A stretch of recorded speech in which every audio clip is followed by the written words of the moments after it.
Oh hey, hello and welcome. It's me, Andy here in Talkin Really, and we're going to rehash the digital ID thing again because I have found out some more information you may be aware of.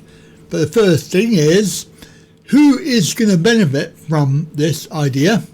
And it is, of course, Tony Blair's son. Wow, how convenient. It's Tony Blair and his son. So the new digital ID, which is going to be rolled out in the next 4 years for everybody. It's not mandatory, just remember that. But it's going to be running on Tony Blair's son, on their platform. How convenient. Multiverse it's called. So the app is going to be running on a platform called Multiverse. And the person that owns Multiverse is Tony Blair's son. How convenient. I also understand that Tony Blair is actually Rodney's main person to go to. They spend a lot of time with each other. But wow, imagine that, how convenient. I wonder if that was like planned or Multiverse and Tony Blair's son owns it. Shit, you couldn't write this shit, could you? I wonder how much they're going to have to pay for it. Well, sorry, I wonder how much you're going to have to pay for it. Tony Blair's son. He's the guy with the app, Digital ID. Tony Blair's son is running a IT company, and Tony Blair is the one that's pushing this bloody crappy ID thing along with the government. He has done for many years, and of course now his son's going to get some backhanders. The company that he founded and chairs and everything is going to be the one that provides it. And last estimate I saw, it's going to be £400 million they're going to spend on this. So is he going to get 400 million in his back pocket just because he's the son of Tony Blair? I'd like you all to join me in congratulating you and Blair for being the owner of the company responsible for the rollout of the digital ID. Let me say that again. I'd like you to help me congratulate you and Blair, who is the owner of the company responsible for the rollout of the digital ID. It's not for me to stand here, cast aspersion opinion or anything else on the basis that the son of the ex-Prime Minister of the United Kingdom, who's been trying to push and roll out digital ideas for years, has got a son that owns the company that's rolling out the digital ID. Couldn't write it, could you? You really couldn't fucking write this. Now, when we say things like this, it's quite tricky, isn't it? Because they're going to go on about this for a long time. But we have to remember that we have other countries to look at who are ahead of us. Now, people are saying, even Starmer is saying that it's not going to be compulsory and you don't have to have it, blah, blah, blah, blah, blah. And it's only for working jobs. They're lying. They're all lying to you. It won't be. It will be everything. And this video is from Australia, who are a little bit ahead of us. And this is what's happened. The Digital ID Bill was presented to the Senate and to the Australian public as a convenient way to establish identity and would not be compulsory. It's taken precisely 2 weeks to discover that's a lie. Already federal and state government departments are demanding digital IDs be created for the most mundane tasks. A constituent of mine in Queensland who attended a health clinic to undergo a physical before starting a job with the Queensland government, for which a medical was mandated, was told he couldn't have the results of his physical until he got a digital ID. This was a real-world transaction. The clinic knew who he was because he had to prove his identity before starting the physical. The digital ID requirement came from the Queensland government. In this case, there's no earthly reason for a digital ID except that the public service has taken it upon themselves to impose a digital ID on every person in the country. Without penalties, there will be no attempt to provide the alternative method of verification that the Minister promised. COVID proved the power of using employment for the purposes of blackmail, and it's a lesson the government has embraced. The Digital ID website, digitalid.gov.au, rolled out the new web pages for the Digital ID within days of the legislation passing. The public education campaign on TV and online started within just a few days. The regulations upon which so much of the bill relies are finished and on public display already. All the ducks were in a row to introduce a digital prison in Australia before the Senate even voted, and well before the new law's implementation date in December. No wonder the government did a dirty deal with elements of the crossbench, guillotined the debate, no debate, and delivered government the powers they craved. What a disgraceful display. What an abuse of the social contract between the government and its requirement to act in the best interests of the public. One Nation will repeal the digital ID and legislate privacy protections for all Australians. So basically 2 weeks they've had it, and they've already included everything else in the actual digital ID. That's exactly what's going to happen here. Now, for those people who are saying to themselves, oh, not very happy about this, I think, it's mandatory, I have to do it, I have to get one. I will be compelled to get it, because if I don't, then I'll be in trouble, blah, blah, blah. Well, have a look at this. This is the definition of mandatory. They tell us things are mandatory, but what does that really mean? Mandatory sounds absolute, like you have no choice. But words are spells, and this spell is designed to make you obey without question. Let's break it apart. Mandatory comes from Latin, manus, the hand, authority, control, dares to give, to hand over, torius, pertaining to. Put together, it means this: that which you have given your hand over to by command. In other words, it only binds you if you consent, if you hand yourself over. And here's the truth that they don't want you to know. Mandatory is not law. It is not an act of Parliament. It is not statute passed through due process. It is a policy, an order, a directive. It only applies to the legal fiction, the all-caps person that was created when you were registered at birth. It does not bind the living man, it does not bind the living woman unless you agree. Look back at the lockdown years. Look at masks, look at vaccines, look at curfews. They never said it is law. They always said it is mandatory. That was no mistake, that was word magic. Law requires Parliament, mandates require consent. And they bet on your ignorance. They bet that you would not know the difference. But the moment you stand up and say, show me the law or show me the contract that binds me, their spell is broken. They have nothing, because no man or woman can be forced into contract. Consent is the key, and without it, their power is nothing but smoke. So what do you say when someone tells you it's mandatory? You don't get angry, you don't argue. You stand in honor and you ask calmly, is this law or just policy? If it's policy, I do not consent, and it does not apply to me as a living man or woman. That's it, you've stepped out of their trap. You've refused the spell. Mandatory is not law. It is a tool of control, a linguistic trick to keep you obedient. But once you see it, once you know it, they can't use it on you anymore. Knowledge is power. And when enough of us break these spells, their system collapses. So remember this. Mandatory only binds the legal fiction. You are not the fiction. You are alive. You are sovereign. You are free. Break the spell, stand tall, and never hand your power over again. I did find this, the story, which was very interesting, and I think that it's worth a listen. It's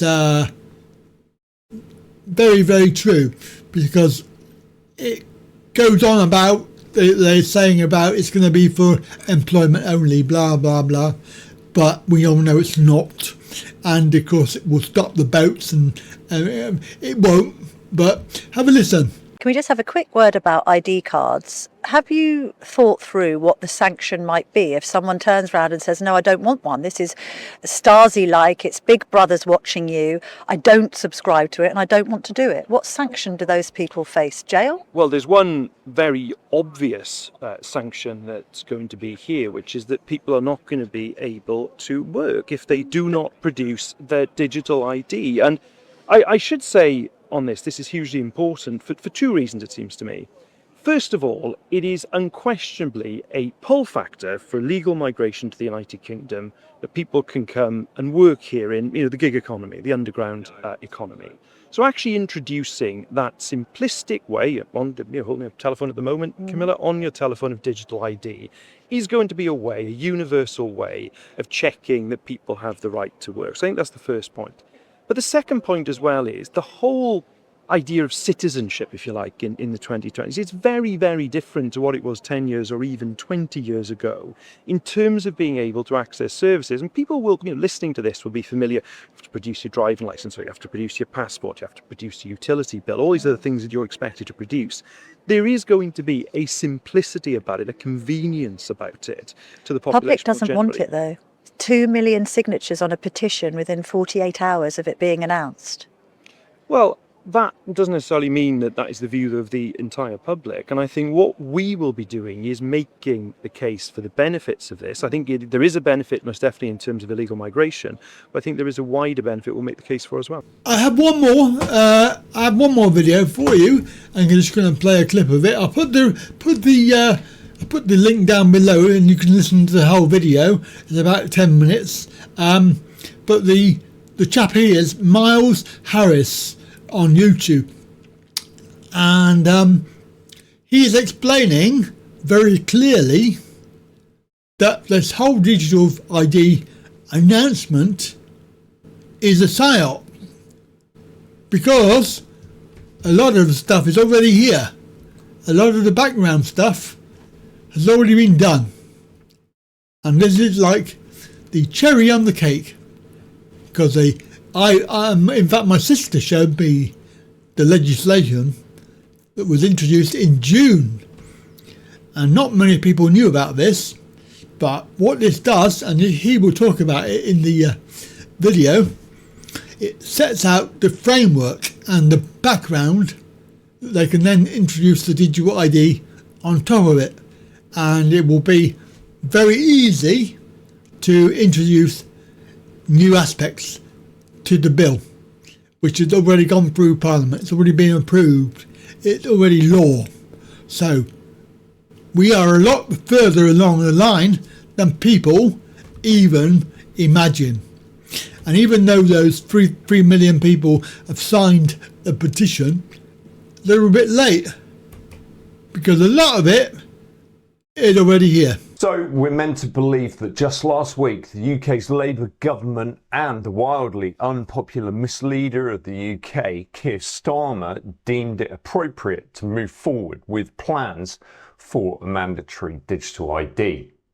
Entirely predictably, the public responded with a mix of fear, anger and mass refusal to comply.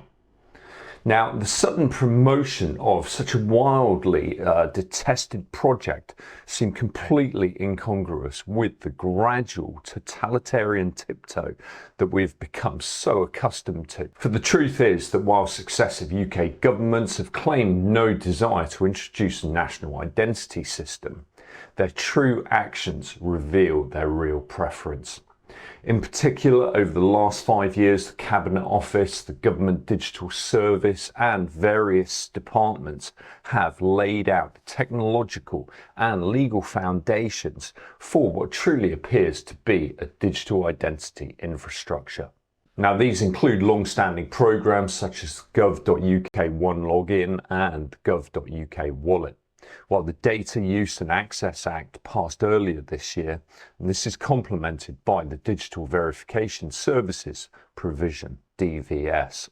Together, these last 2 points offer the statutory underpinning necessary for digital ID rollout. Now, this effectively creates a single centralised gatekeeper for identity courtesy of certified companies. The government will maintain a statutory register of certified digital verification services, DVS. Only organisations on the register can operate as trusted providers. You see, it's voluntary and it's for your convenience. It will help to offer efficiency and improve service delivery for you. These are 1,000 tiny steps towards ensuring that digital identity becomes the default method for proof of identity.